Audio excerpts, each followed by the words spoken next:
I'm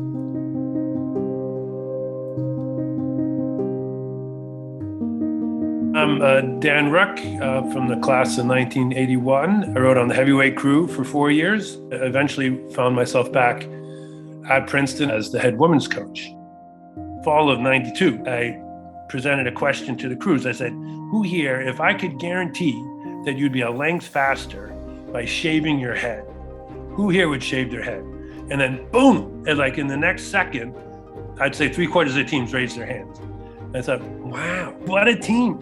We're in a pretty good place here as far as attitude. But they turned it around and asked me, say, okay, coach, what would it take for you to shave your head? And I said, well, varsity squad swept the sprints. Like if everybody in the varsity crews won the sprints, I'd shave my head. Sure, you could shave my head.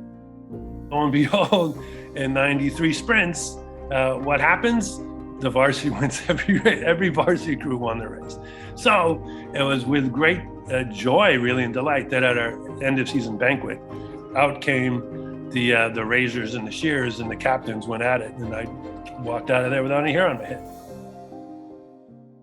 Hi, I'm Curtis Jordan. I coached at Princeton from 1979 to 2009. I came out of college, and that's what I wanted to do. I wanted to be a rowing coach, hell or high water. And there weren't a lot of jobs. There wasn't a lot of information even. And the opportunity for me to land at Princeton and be in an environment that was so rich with both athletic talent, coaching talent, and just opportunity. And as long as you were willing to work hard, I had a lot of opportunity. And so Princeton provided me the career and the life that I wanted. And so I couldn't have asked for anything more. Like I said, I wanted to be a rowing coach. I got to be a rowing coach. And I had the most fabulous career, both, wins and losses, but more importantly, just the enrichment of a person's life. My name is Chris Korzeniowski. I am originally from Poland. I defected from Poland 1972 and ended up in Italy and then in Canada. Canadian coach one day came to me and he said, you want to be professional coach? Princeton University is looking for head coach of women program. I said, what is Princeton University? He said, you don't know? It's Ivy League. What is Ivy League? I didn't have a clue. What is Princeton? Where is it located? What is Ivy League? So he tried to explain to me. I said, okay, I will send my application. I don't know if I'm made for this, but I sent my application. I went to American consulate in Vancouver. And I'm telling this gentleman, listen, I have interview in US and I want to fly.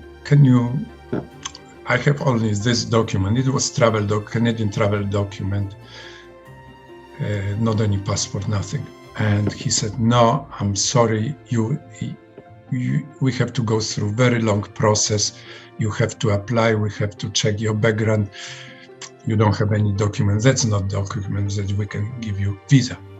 And he says, but why do you want to go to USA?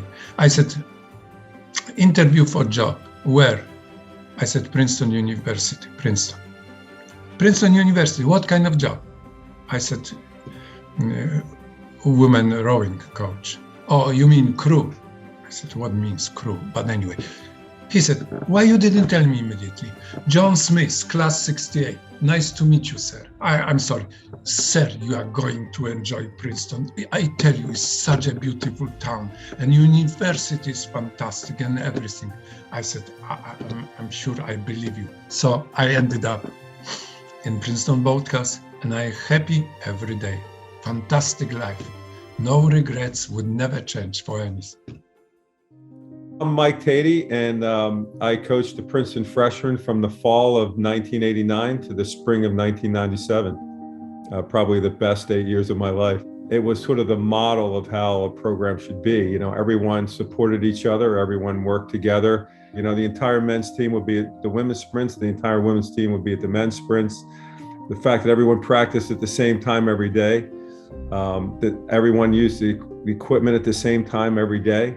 Everyone shared everything. I think they shared ideas, and it was super supportive. And it was I think as a young coach at that time, it was probably the most nurturing and most effective probably experience of my coaching career.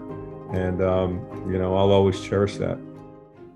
My name is Heather Smith. I started coaching at Princeton as a volunteer intern coach. And I believe that was in 1995, and I stayed until 2004.